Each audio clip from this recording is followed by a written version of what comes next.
Did it work?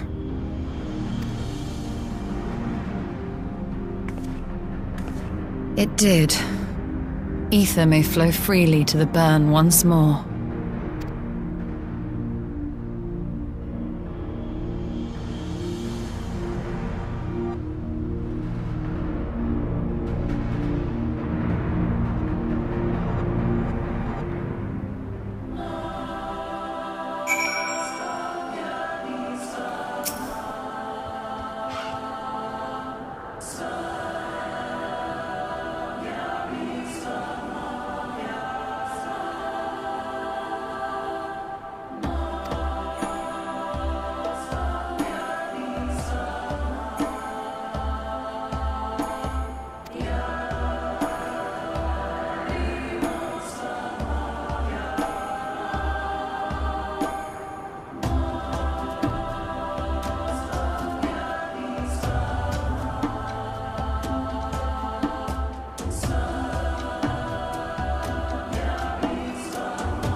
Mistress Lys, Commander Aldin, it gives me great pleasure to formally welcome the city-state of Alamigo to the Eorzean Alliance.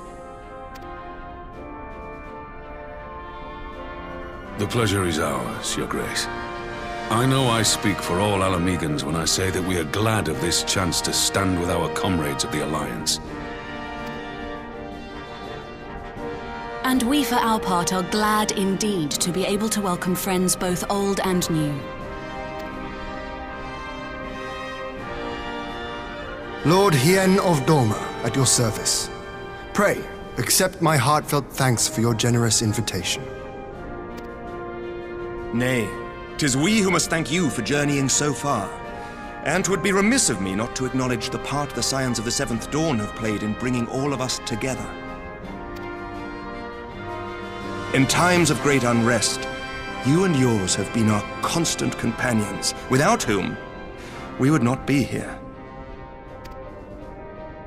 With apologies to Lord Hien and Mistress Alize, it occurs to me that we have not gathered in this way since that fateful day in Uldar. The day I lost my arm and my freedom. As I lay in my cell, never did I dream that I would one day be given the chance to represent my homeland at this council. I would not even be alive had you not plucked me from the jaws of death. You, Yugiri, and Alphino. Would that the lad could be with us.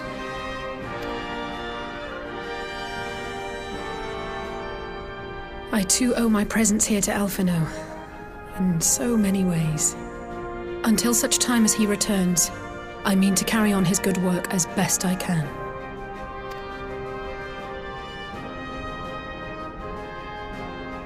Come, friends, let us leave the past in the past and turn our eyes to the future. My Lord Hien, pray, tell us how things stand in the East.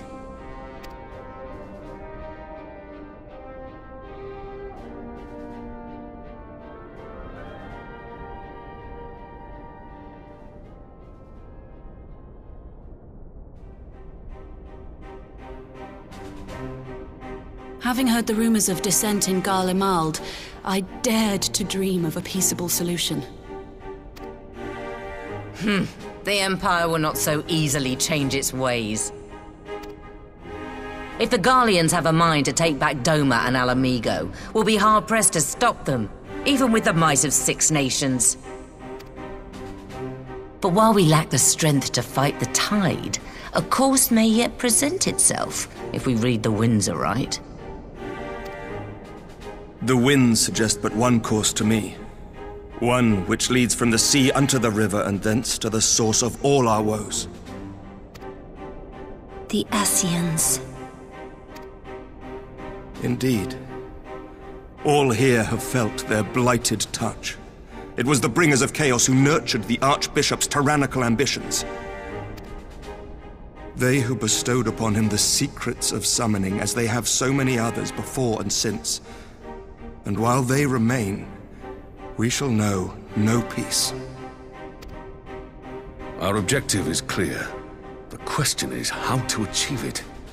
That our enemy parades about in Xenos' skin poses problems in itself, but ere we get to them, how are we to infiltrate the Empire and get close enough to strike?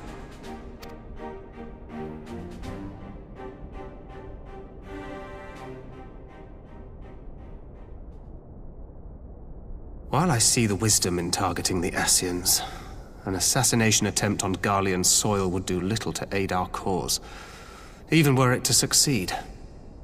It's time we used our enemy's preferred tactic: subterfuge. You have an idea? Speak your mind, Master Thancred. None here know the enemy better than the Scions, and you mayhap best of all. Whatever it is you propose, we will give it fair hearing. On that you have my word. Very well, Admiral. My proposal is thus. We dispatch the shinobi to Imperial territory. There, they sow the rumor that the Crown Prince perished in the battle for Alamigo. and that the man parading around is in fact a corpse inhabited by a servant of darkness.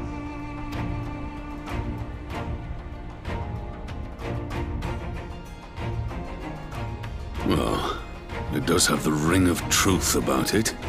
And were the Garleans to learn that their future ruler is a puppet, the Empire would be shaken to the core.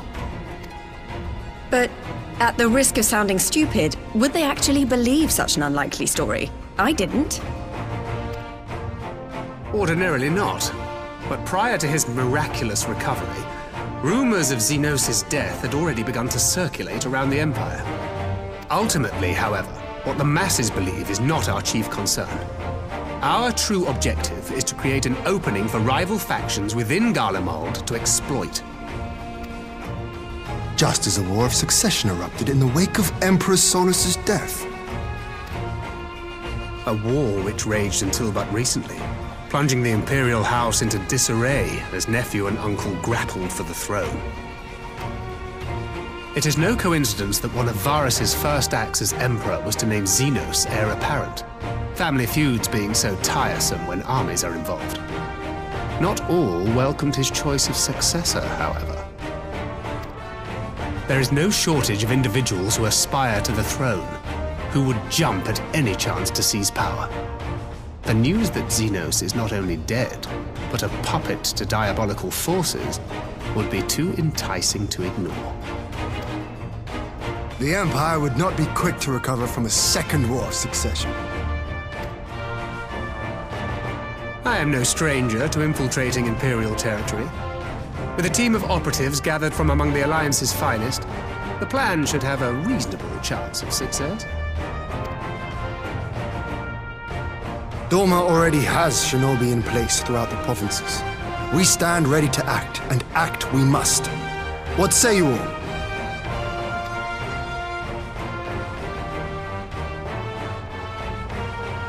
I'm for Master Thancred's proposal. We shine a light upon the Ascian and test the Empire's unity. 'Twas his plot that scuttled Doma's negotiations, was it not? Why then, if we can eliminate him, there may yet be a chance for peace. Let us wage this war of subterfuge, that we may one day lay down our arms. Gods know we never will while the Ascians remain.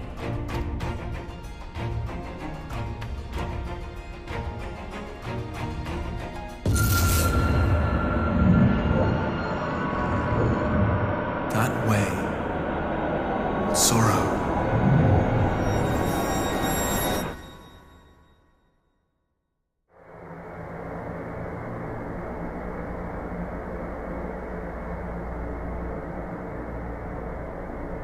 History must be changed.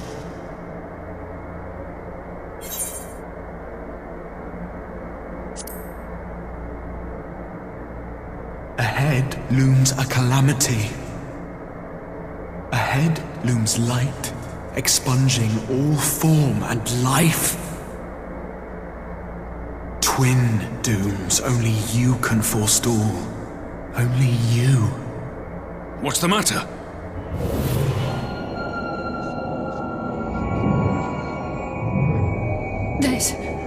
There's a voice!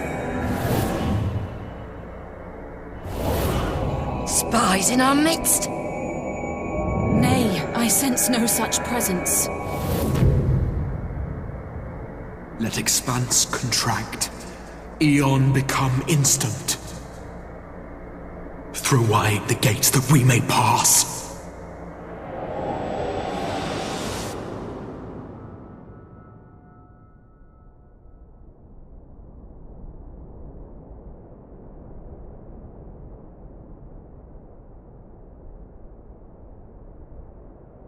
Is it over?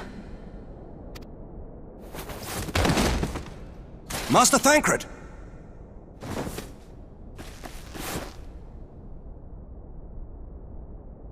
12 for Fend. Bear him to a private chamber. Have every healer make ready. Swiftly!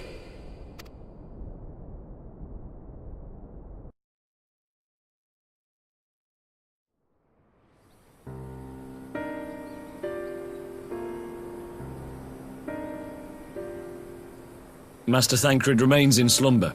Though his vital signs appear stable, he's unresponsive. What could have done this? And why just him and not the others?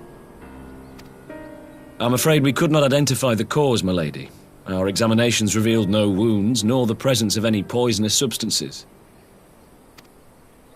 Gods, that only makes it worse. You're to let us know the moment there's any change, all right?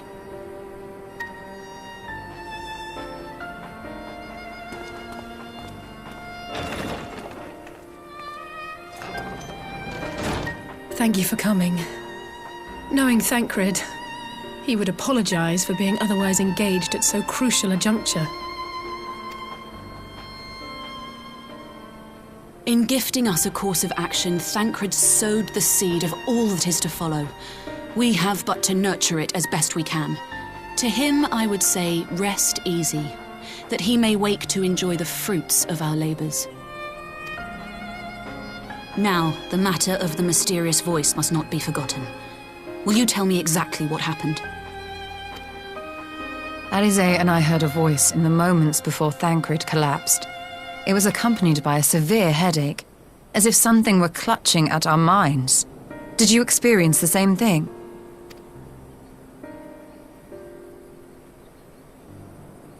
So, in between the voice and the pain, you felt as if you were somewhere else entirely?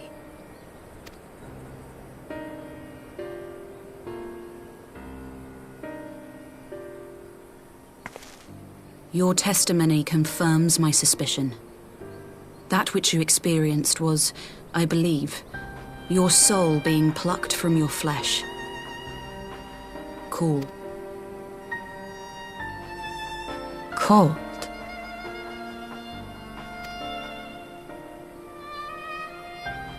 I myself examined Thancred. Reach out as I may, I could not sense in him the spark of life that is his soul.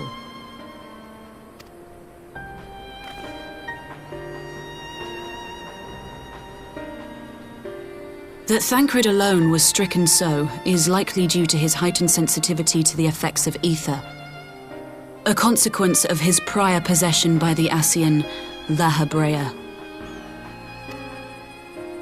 The owner of the voice, whoever it may be, reached out to you, called your souls, and in so doing, caused you and yours such pain. But if that's true, where exactly are we being called to? I know not. Yet one thing is plain. Whoever waits for you on the other side is possessed of a power unlike any I have ever known.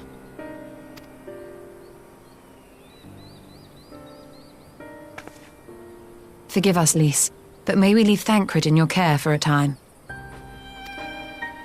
As if you had to ask. I may not be a scion anymore, but I'm no less a friend. Don't worry. I'll see to it that Thancred's well looked after. Just focus on solving this mystery, all right? Thank you, Lys. As the Elder Seedseer says, 'tis no ordinary individual we are dealing with. Nor can we discount the possibility of Ascian involvement. Whoever or whatever is behind this, the sooner we find out, the better.